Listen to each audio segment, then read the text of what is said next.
Hi, I hope everybody's doing well on this beautiful evening of December the 10th, 2025. I just wanted to come on quickly and just give a little feedback and commentary to my first part of my series, Breaking Patterns. I wanted to first start off by saying that creating this series, it did not come lightly. It was something that I was very apprehensive about because essentially I knew in me recording this part of my process to change that I was going to be opening the door to vulnerability. This is something that I have struggled with for a long time, just being vulnerable, not because I was doing it, to be. I just always saw it as being weak, not because it was ingrained in a negative way, but I do believe because of the generation of parents that I do come from, a lot of times our parents and the generation that they come up in, the baby boomers, they are typically seen as a little bit more, um, I guess, more hard nosed and not as expressive as the generations that are now. I know some people may say it's sensitivity or whatever the case may be, but I try to be careful with that type of language because I do know, when we speak in that type of term, many people can find it offensive. And my goal is never to offend anyone and how they feel and, just how you process your feelings and what you may feel regarding expressing yourself. But nonetheless, the purpose for um, breaking patterns, this mini series was to speak about my stages of survival mode. I do not go into depth, but so much.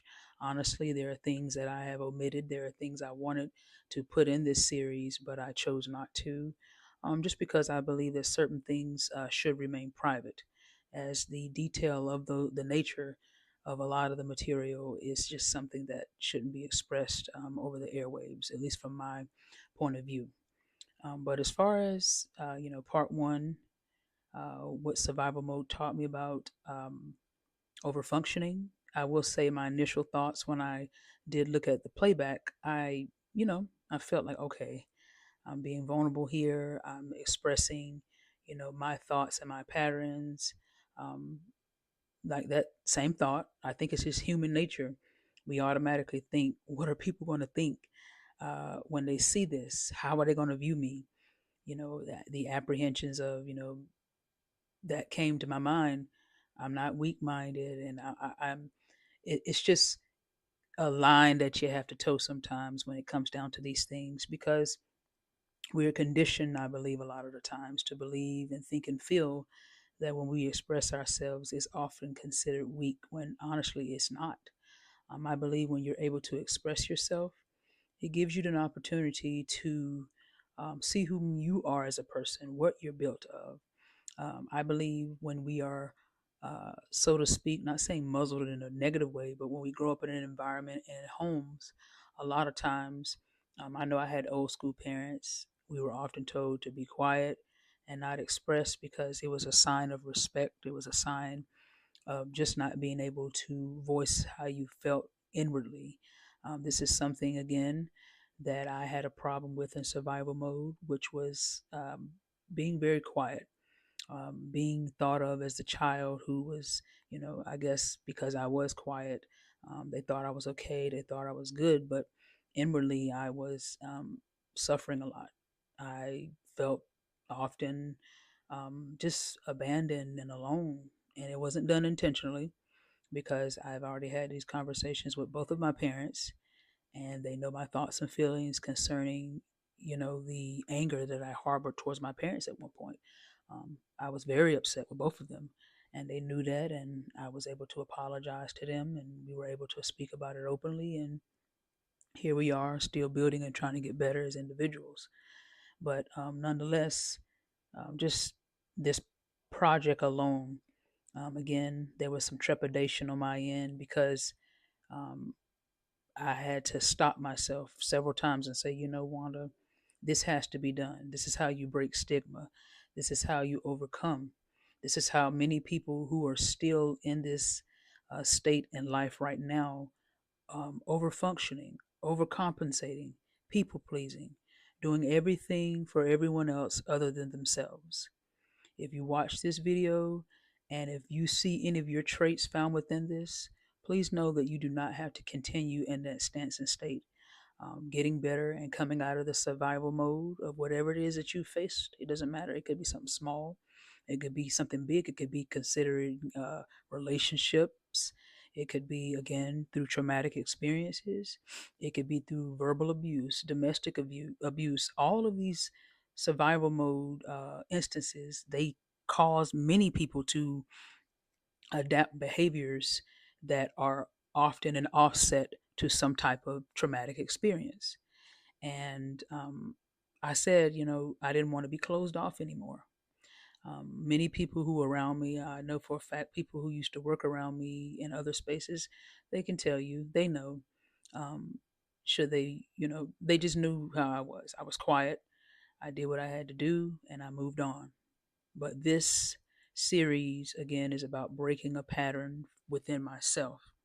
Do I struggle with these patterns now? Every so often, I will have a flare to where I will shut down still. But I'm working on that. I am more talkative. I do know, I told two women that I talked to on a call a few weeks back, and we spoke about, again, trauma responses, coping mechanisms, and strategies while in survival mode. Because, this is something that the three of us talked about, and I was telling them about a lot of the patterns that I exhibited. And if you heard my testimony a little bit, that's only a small portion of it. It's much extensive, but again, I'm not going to do that on any social media platform. But those who are in the room with me, those who have been a part of my research, those who I've been around, I have had to open up quite a bit to get them to understand that I am a person who speaks from a space of positionality. And so I have to oftentimes make sure I'm on the same level as the individual who's sitting in front of me. And I'm doing the same thing here, just coming down to a level so that you all can understand, where I am and how I'm trying to get better within breaking the pattern. But back to that, I am breaking the pattern. The patterns are, a lot of them, honestly, they just started falling away after I left certain spaces and around certain people and things of that nature. This is just my honest truth. I sat back and realized just how much I was over functioning and doing more for people, as you saw here in the video. If you've already watched it, I was doing more for others than myself. Family, co-workers, classmates, professors, internship hosts, everybody. I was stretched thin. My hair fell out. And it's just by the grace of God now, my hair has grown back in very much so. I'm just being open and honest and shooting that video again about part one, what survival mode has taught me about overfunctioning. I realized I overfunctioned to the point where my hair fell out. So, you know, survival mode can have you in a chokehold if you're not careful. And one thing that I will say personally from my own experience, I was in a chokehold for a while, but I'm gonna be honest. I'm not one to be performative about anything because I believe oftentimes when we are performative, um, we are not ourselves. And so in my mind, I'm saying I'm not a performative person, but I had to come to grips that there were times that I was being performative, not to appease or to get someone's attention, but more so to fill a void of something that was still broken within myself. So what survival mode and overfunctioning really honestly taught me was to face myself in the mirror, to look at myself, to examine my behavior, but more than anything, to practice what I preach. A lot of times, most people who come into the field of social work and psychology, like most of us, we all have, our battles. We do. but I believe that it's important that we as a human being understand how, carrying patterns within ourselves, it can truly stifle your growth.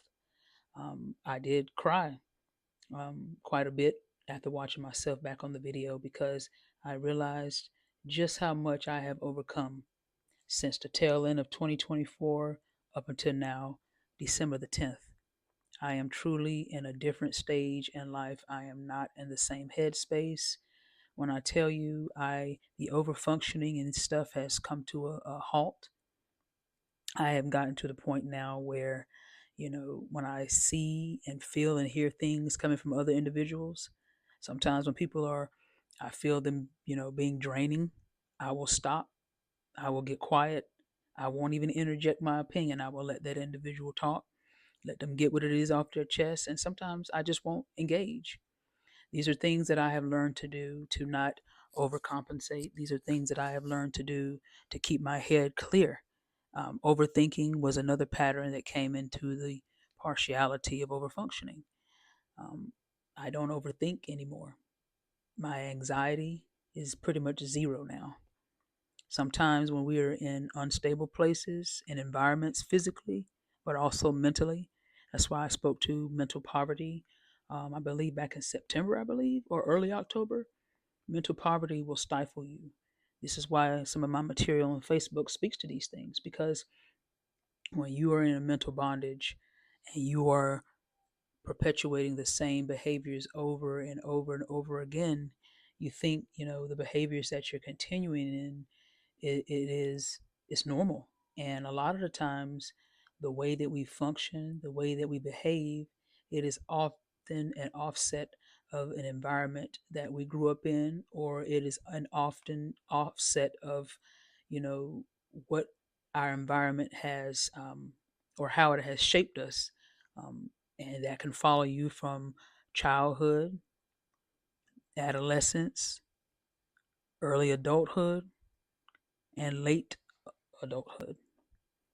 So breaking patterns, it's not about, picking on people. It's not about saying, hey, you need to do this, you need to fix, you need to know.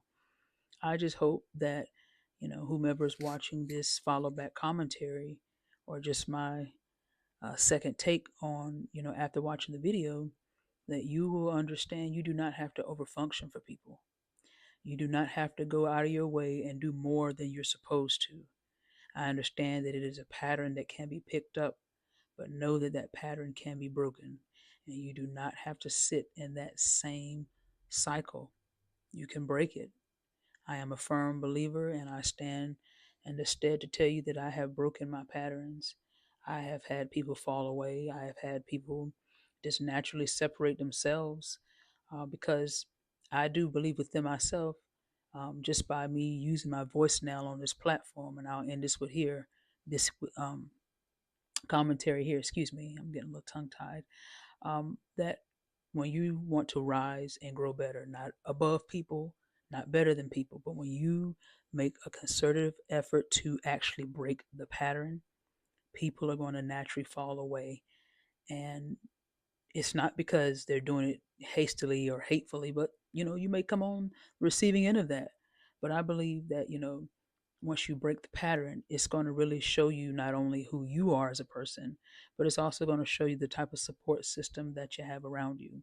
And that is something that I'm also, having to come to grips with too, as I'm breaking a pattern. Like I said, my whole environment is changing around me, even the people around me, and I'm okay with that.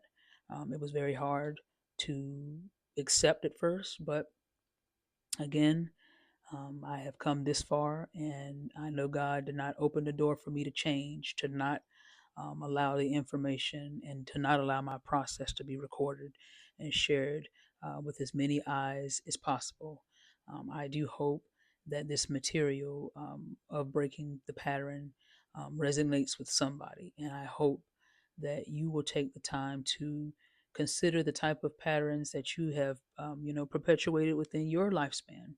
Maybe there are things that you can break. It may not look like, over functioning, but, you know, think about things that you are doing that you don't have to do. Not because I'm not saying stop helping, but sometimes we often do not reflect on why we overfunction. And I believe if people, took the time to really reflect on their behavior and how they go about um, doing things for others, it will initially tell you a lot about yourself. Again, put yourself first, not in a selfish way, but in an essence, you matter first. And take care of your mental state, take care of your emotional state, spiritually, above all, physically. Take care of yourself, because breaking the pattern is definitely worth it, and you are worth the investment. Never let anybody tell you that you're not worth and worthy of change. It's all about you breaking that pattern. Thank you for listening.